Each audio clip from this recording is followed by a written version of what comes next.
Yes, magandang araw hermanos at kung iniisip nyo na magkakabit tayo ng ceiling fan, aba tumpak. Magkakabit nga tayo ng ceiling fan.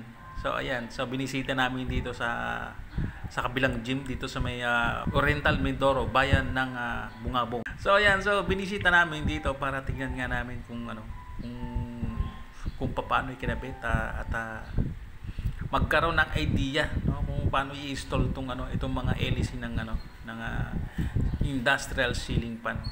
So project to ni Owen, project to siya ni Owen, pero dahil nga pinagbabawalan si Owen ng tatay niya na umakyat sa taas, ang ginawa ni Owen is pinasa na lang niya dito sa airing stainless. So ayan, diyan natin siya ikakabit.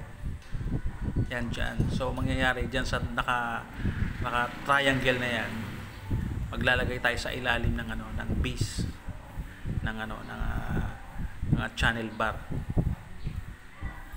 So ang taas nga nito hermanos, so nasa 30 feet mahigit ang taas. So dapat may ka rito, may saunggoy ka rito pag umakyat ka.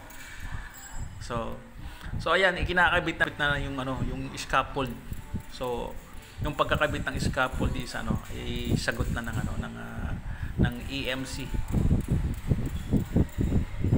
So ang sa amin nga lang dito is yun nga lang yung equipments, tapos yung labor ng pagkakabit.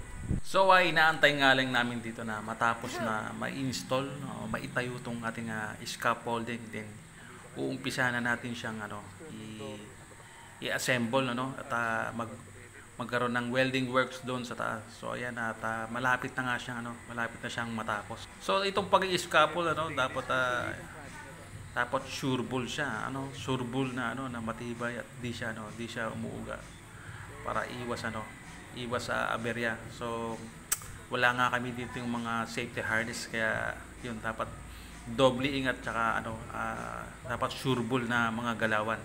At dito nga sa banda rito hermanos, pagkatapos ng maigabit yung scaffold is inuumpisa na namin i-assemble itong industrial ceiling fan. So nahirapan nga kami rito dahil wala siyang manual na kasama. So ito si Owen, ginamitan na lang niya ng stick, kung paano yung tamang pagkabit.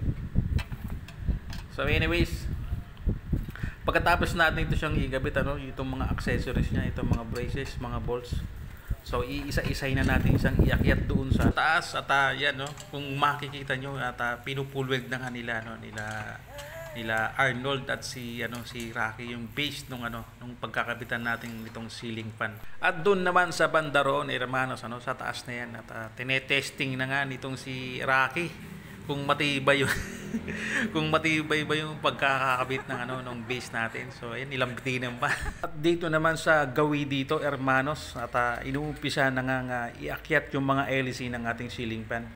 Ang lapad at tamang-tama lang yung bigat nitong LEC na to hermanos, at gawa nga siya sa aluminum profile. So inaya ko nga ng hampasan dito si Jeff. Ayaw naman lumaban, ay mahal daw yung pyesa. Wala namang problema kasi dalawa naman kami magbabayad. 10 years later. At so ayan na nga hermanos, makalipas ang 5 oras, hindi po 10 years 5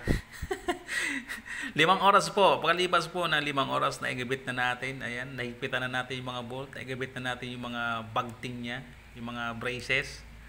So ayan na po yung finish job natin. So tatanggalin na nga lang yung mga scaffold na yan pagkatapos ng electrical job. So electrical naman po ang sunod dyan. At once again hermanos, kung nakaabot ka na sa dulo ng video ito, pakishare naman at pahingi naman ng like at follow. Kung meron kang ganitong project, pumasyal ka sa aming shop sa may ES Bungabong Airing Stainless. Hanggang dito na lang. Maraming salamat. Bye-bye!